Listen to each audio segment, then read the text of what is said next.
Lunedì 17 luglio, buon pomeriggio, bentrovati all'approfondimento di Sicilia 24 Focus. A lunedì ci dedichiamo al calcio e visto che il calcio giocato in questo momento è fermo, tiene banco il mercato, il calciomercato. Cominciamo dunque con le vicende che riguardano il Catania e per questo ci colleghiamo con Alessandro Vagliasindi, che andiamo subito a sentire. Buon pomeriggio Alessandro.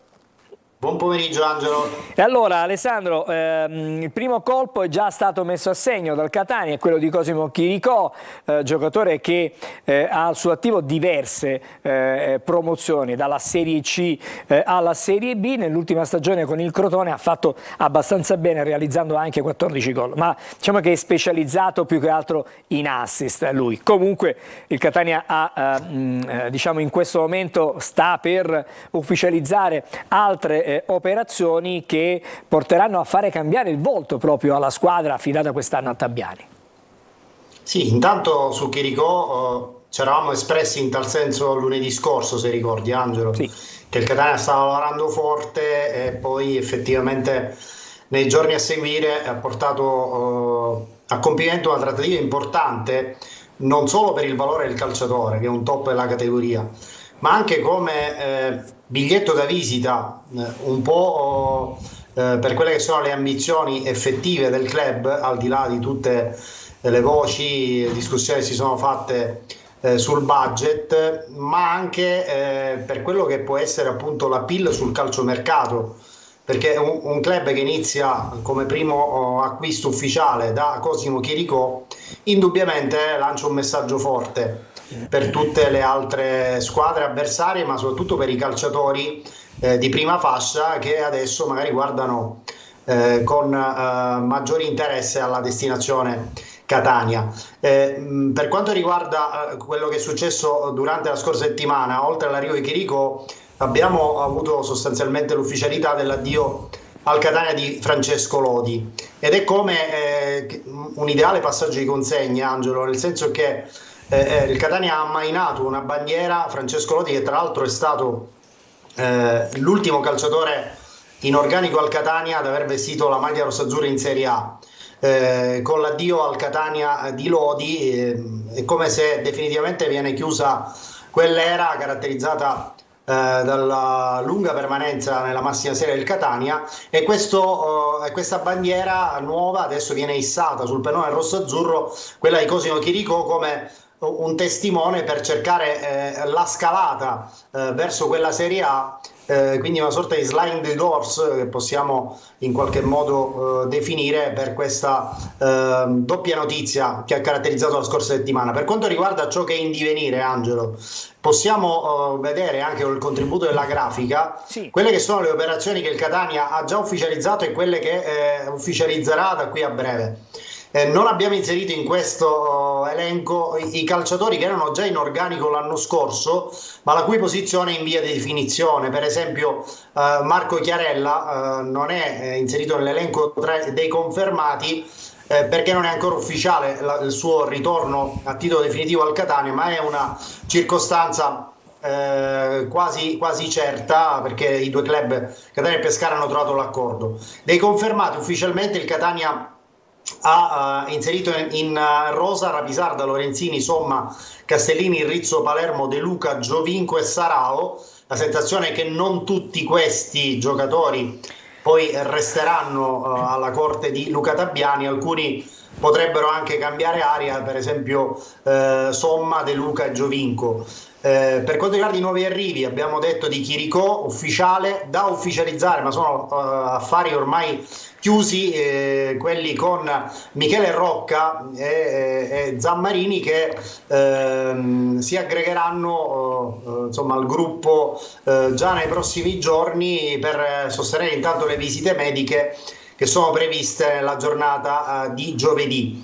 Poi tra gli obiettivi di mercato del Catania abbiamo inserito come portieri anche Beters, che per lo stesso discorso facevamo prima per Chiarella. Il Catania avrebbe raggiunto l'accordo con il portiere ex Piacenza, e dovrebbe essere ancora a disposizione di Tabiani la prossima stagione. Insieme a lui il Catania tratta il portiere Dini in forza al Crotone, che ha già in passato vestito la maglia del Trapani in terza serie. Tra i difensori centrali potete vedere anche il nome di Ruben Garcia, un nome nuovo, un giocatore spagnolo che milita, un difensore centrale spagnolo che milita nel Picerno, che ha disputato 2 ottime stagioni in Serie C, quasi sempre titolare, calciatore che può giocare sia centrale di destra che di sinistra. Il Catania l'aveva già messo nel mirino la scorsa stagione, ma il giocatore spagnolo non accettò il declassamento in Serie D. Insieme a Garcia il focus dei dirigenti rossazzurri è su Quaini, che è un giocatore che Tabiani conosce bene per aver avuto alla Fiorenzuola. Nasce centrocampista, ma poi Tabiani lo ha trasformato in difensore centrale. Andrea Tiritiello, giocatore sicuramente importante per la categoria, viene da una stagione positiva alla Lucchese, in precedenza aveva militato nel Cosenza e nella Fidelis Andria.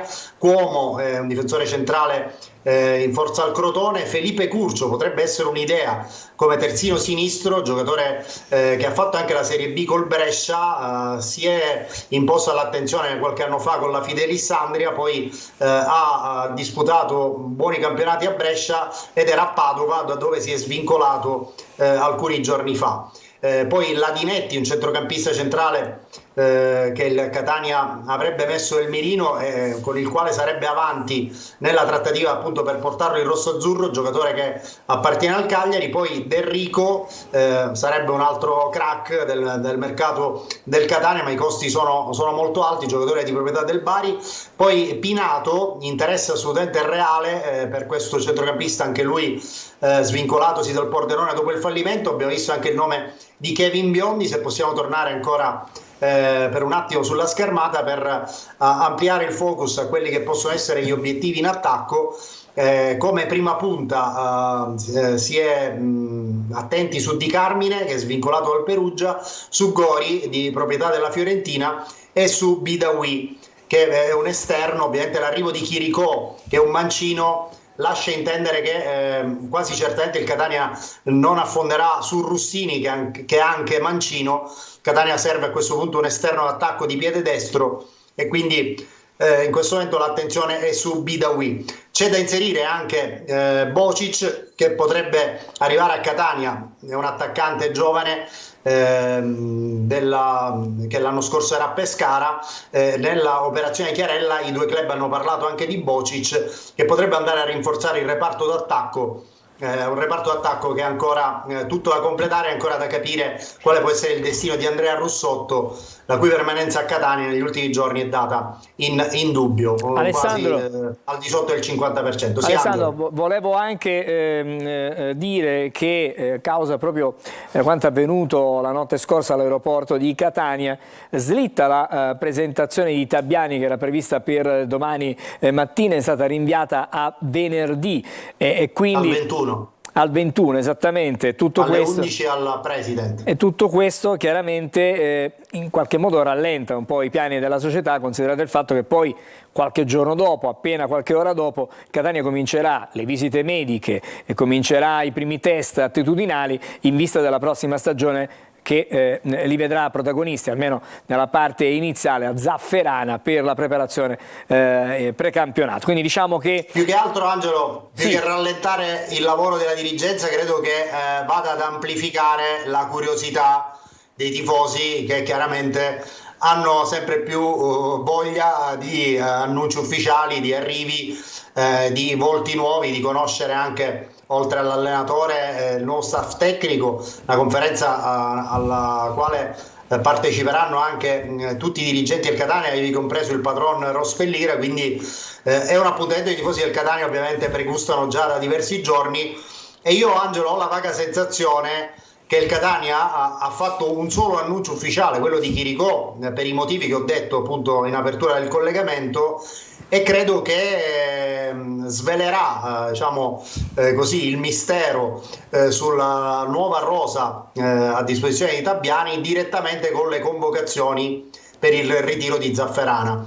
Insomma, questo è un po' il mio sentore. Vedremo da qui a qualche giorno se effettivamente sarà così. Sarà una settimana allora di attesa, vista in quest'ottica, perché le convocazioni arriveranno penso nella giornata di venerdì stesso, tra venerdì e sabato. Immaginiamo ci saranno le convocazioni per il ritiro a Zafferana. Sono a Però buon punto. Angelo, Sì, se fossero insomma, annunci di acquisti importanti, è chiaro che in questo modo vai anche ad amplificare gli effetti positivi di queste operazioni, cioè in chiave di marketing è un qualcosa che può anche avere un effetto positivo. dicevo anche che i lavori allo stadio sono a buon punto perché di fatto il nuovo terreno è stato già impiantato, è stato depositato, le zolle sono ormai al massimino, bisognerà adesso aspettare il tempo tecnico che le stesse poi mettano radici e quindi assicureranno la possibilità di poter giocare in tutta serenità già probabilmente dalla prima di campionato alla Catania. Non parliamo ovviamente di Coppa Italia perché quasi certamente il Catania giocherà in trasferta, giocherà quindi lontano dal Massimino, comunque in campo neutro. Non ci sarà la possibilità di vedere l'esordio in Coppa Italia del Catania al Massimino. Direi né amichevoli precampionato al Massimino, ovviamente. Questo certo, sicuramente. Questo fermo restando che il Catania in ogni caso avrebbe chiesto e chiederà di iniziare fuori casa il campionato proprio per avere un margine di tempo in più per essere pronto per la prima in casa al Massimino, e sempre se il campionato dovesse partire regolarmente il 27 agosto, perché anche su questo, Angelo, ci sono varie incognite. In queste settimane ci sono stati già diversi ricorsi avverso le esclusioni dai vari campionati, quindi per effetto domino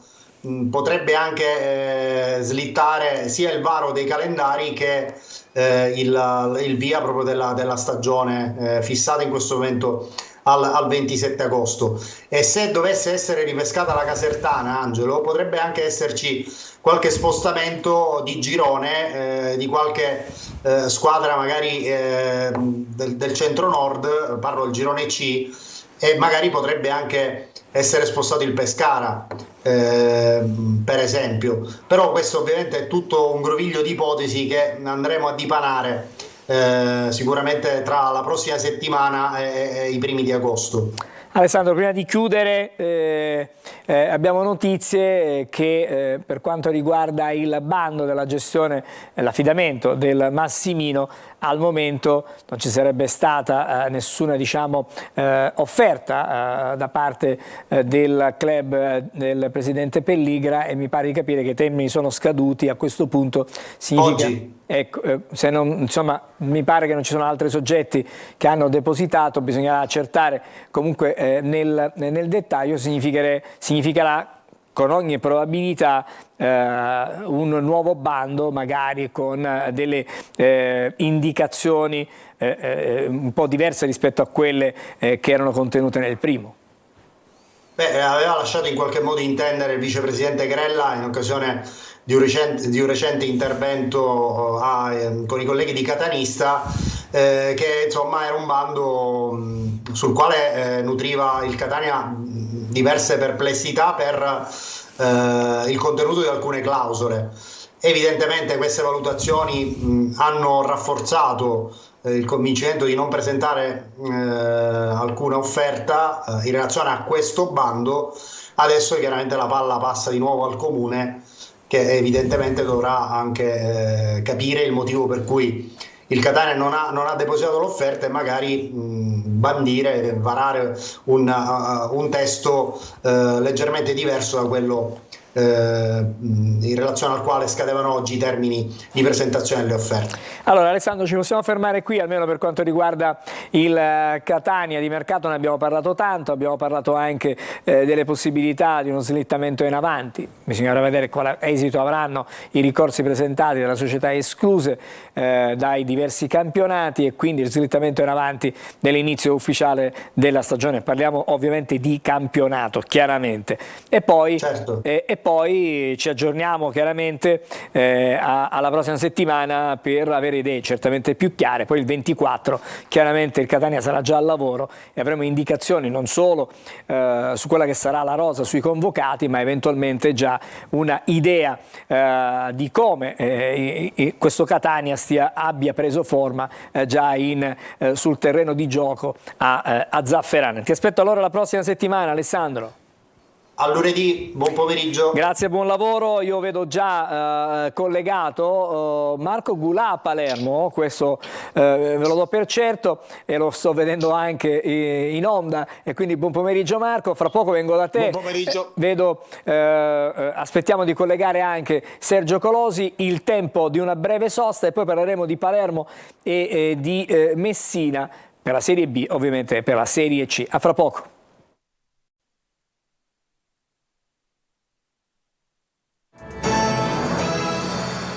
Eccoci di nuovo insieme, come annunciato adesso andiamo a Palermo, prima però facciamo una leggera deviazione, salutiamo Sergio Colosi a Messina. Buon pomeriggio Sergio.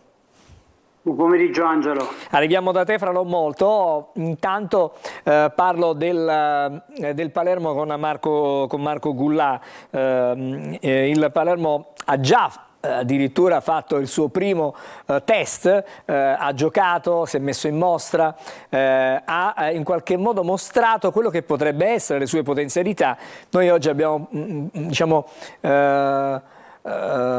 pensato di titolare il Palermo Studia da Grande mettendoci anche l'idea di Corini, no? Perché in qualche modo Corini queste cose le ha dette nelle settimane scorse, dicendo che è una squadra che è pronta per un campionato di alta classifica. Marco.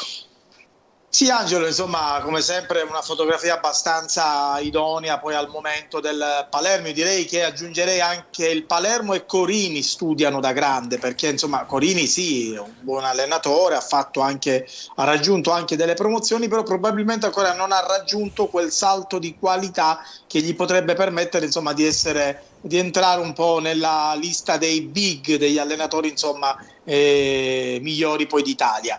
Quindi anche lui insomma è sicuramente ha un esame di maturità o forse di laurea, quindi deve crescere lui, deve far crescere anche il Palermo. Diciamo che la carta d'identità del nuovo Palermo è sicuramente una carta d'identità importante, perché gli acquisti, poi li vedremo ovviamente grazie anche alla schermata, sono di assoluto valore, da Ceccaroni, Lucioni, poi l'ultimo insomma è il portiere che dovrebbe essere il secondo di Piacelli, parlo di Desplanche, che non è stato ancora ufficializzato ma è già in ritiro e si sta allenando appunto con il Palermo. E poi Insigne che ha parlato tra l'altro in conferenza stampa quest'oggi e ha detto: il mio sogno è quello di raggiungere la Serie A con il Palermo. L'ho già raggiunta, dire il vero, insomma Insigne la Serie A già l'ha fatta con il Benevento, però lui stesso ha detto non ero ancora maturo per giocare in massima serie, adesso invece mi sento pronto e voglio andare in A con il Palermo. Quindi insomma è un Palermo che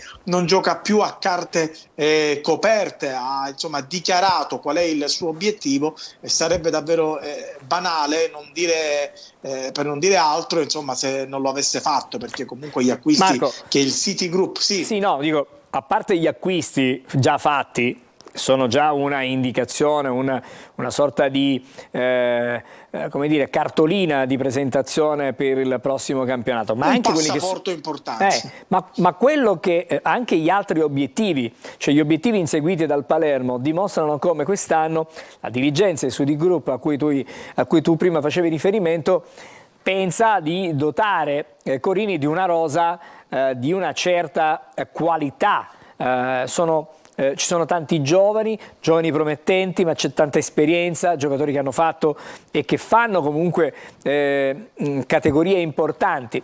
Faccio un nome su tutti, quello di Coda, per indicare uno che ha una grandissima esperienza, la promozione con il Genova. Quindi possiamo dire che c'è uno studio attento alla valutazione di questi tasselli da inserire poi nella rosa.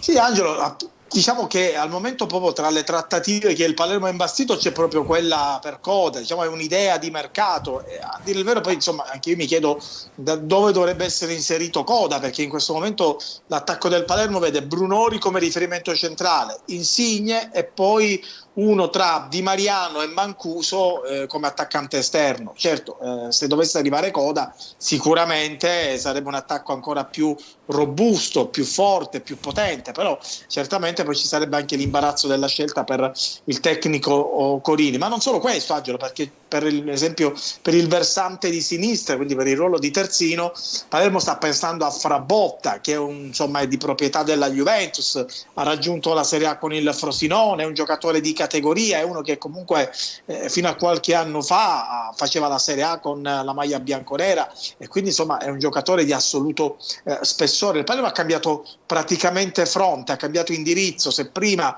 era una formazione che doveva salvare la categoria come l'anno scorso, quest'anno invece sta puntando dritto al salto di categoria, e sappiamo benissimo che quando si deve andare in una categoria superiore bisogna uscire, insomma, mi sembra un po' poco elegante dirlo, però devi uscire i soldi, e il City Group in questo momento lo sta facendo bene, perché comunque già gli investimenti che ha fatto non sono certamente altisonanti per quanto riguarda insomma i milioni di euro. Pensate che Insigne è costato soltanto 1 milione ed Esplanche 2,5 milioni, e quindi insomma ci sono ancora altri giocatori da prendere, però sono dei nomi di assoluto livello. In B pochissime società in questo momento stanno facendo un mercato al pari del Palermo. Marco, fra poco torno da te, per chiudere magari ci proiettiamo a quelli che sono i prossimi impegni, nel senso cercheremo di dare una cadenza, come il Palermo si avvicina poi all'inizio della stagione, le amichevoli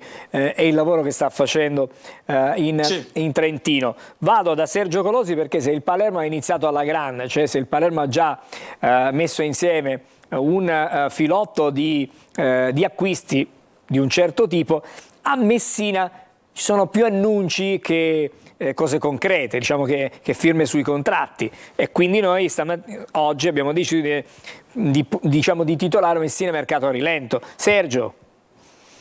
Sì, definizione azzeccata. Pensa che la prima ufficialità in tutto il mercato della stagione 2023-2024 è arrivato pochi minuti fa, e l'ha fatta il Potenza, che ha ceduto a titolo definitivo il terzino sinistro Vincenzo Polito, 11 presenze nel club lucano nell'ultimo campionato di Serie C, e questo di fatto è il primo acquisto del Messina, che sulla carta virtualmente ne ha già anche effettuati altri 3. Si tratta di Damiano Lia, che invece è un terzino destro della Vibonese, dell'attaccante esterno Michele Mausso dal Picerno, e del difensore centrale Marco Manetta dal Taranto.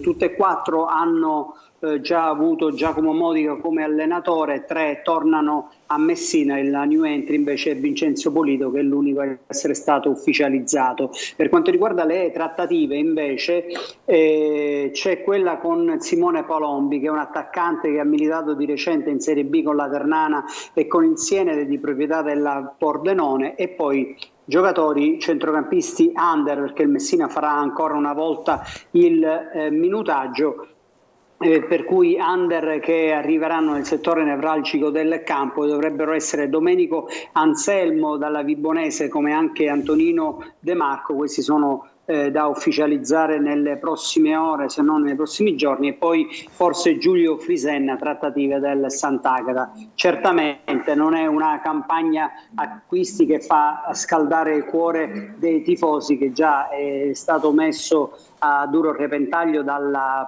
decisione del presidente Sciotto di rimanere ai vertici del club. La decisione del capitano del Messina, uno dei trascinatori, Lamien Fofana, che ha deciso però di non rinnovare con il Messina e di andare via, è un po' sintomatico di quello che è il momento che si vive e soprattutto dei presupposti che si stanno creando per la prossima stagione. A proposito di prossima stagione, sì.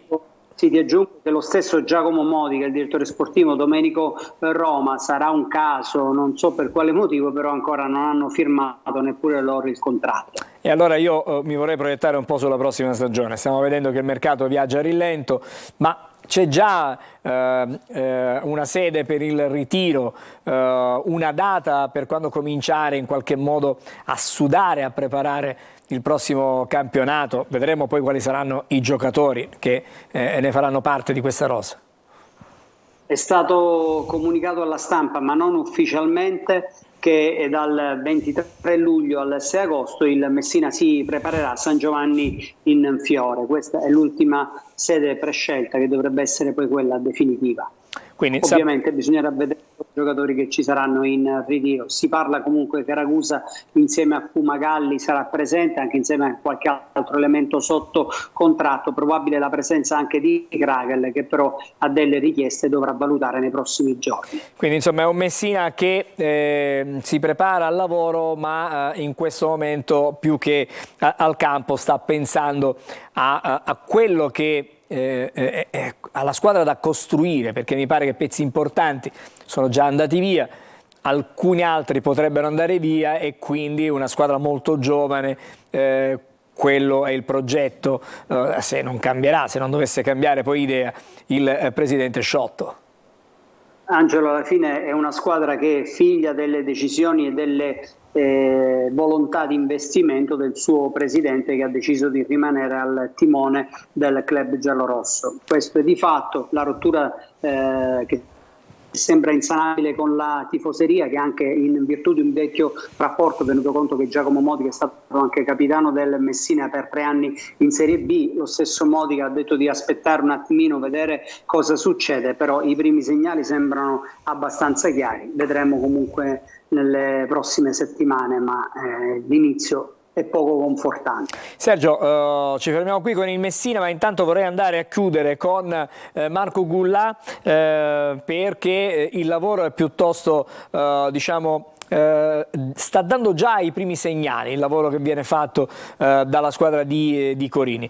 Un amichevole nel sabato pomeriggio, vabbè che era un test assolutamente diciamo poco probante, però ha sottolineato e evidenziato ancora una volta come Brunori abbia questa grande vena realizzativa e come i nuovi in qualche modo abbiano già fatto valere, fatto vedere che cosa possono dare e fare in questo campionato che sta per partire, insomma, nel mese di agosto.